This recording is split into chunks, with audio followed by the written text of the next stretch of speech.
This is Marie Curie. You probably know who she is. She's one of the most prominent scientists of all time.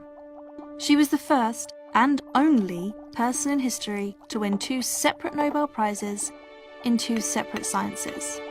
She pioneered radiation research and discovered 2 new elements. She was also denied membership at the French Academy of Sciences because she was a woman. Throughout her incredible career, she faced enormous amounts of sexism. And yet, you've heard of her.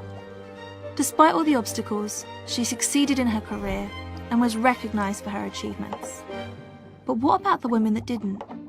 What about the women who were denied that same recognition for their work? How many other historical female scientists can you name? How many of these women have you heard of? Caroline Herschel was a German astronomer. She discovered several comets. She was also the first woman we know of who was paid for her contribution to science, the first woman to be awarded a gold medal of the Royal Astronomical Society, and with Mary Somerville, she was the first woman to be named an honorary member of the Royal Astronomical Society. Lise Meitner performed extensive work on nuclear physics and radioactivity. Her collaborator was later awarded the Nobel Prize for their discovery of nuclear fission. This is Hypatia of Alexandria, a Greek mathematician, philosopher, and astronomer. She was head of a school in Alexandria. None of her work has survived to the modern day, and according to many sources, she was murdered by a Christian mob. Jocelyn Bell Burnell discovered the first radio pulsars. This was described as the greatest astronomical discovery of the 20th century. Her PhD supervisor was later awarded a Nobel Prize for this discovery. Bell Burnell was excluded from the prize. Cecilia Payne-Gaposchkin discovered what the sun is made of.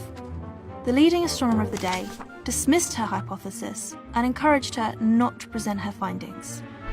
4 years later, he published his own paper with the same conclusions. For most of history, he was given credit for this discovery. Rosalind Franklin performed work that was vital to the discovery of the structure of DNA.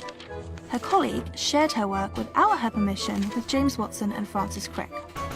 With this information, the two were able to make their famous discovery.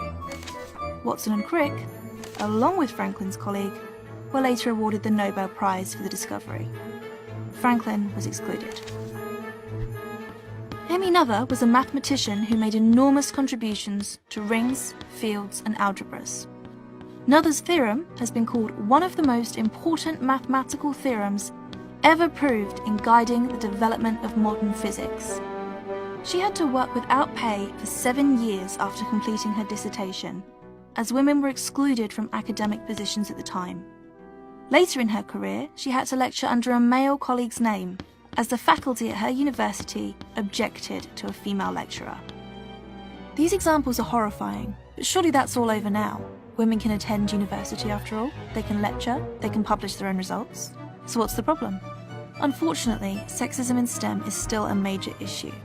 Women are still perceived as less able when it comes to science and technology, and this perception has a real effect on their careers. For example, a recent study analysed data from GitHub, an open-source software community. They found that code written by women actually had a slightly higher approval rating than code written by men, but only if their gender was unidentifiable. If it was obvious that the coder was a woman, the approval rating dropped. Many other studies have found similar results. A large study in 2012 sent out resumes for a lab manager position and found that resumes bearing female names were significantly less likely to be successful than an identical resume bearing a male name. Sexism isn't gone, it's just become less overt.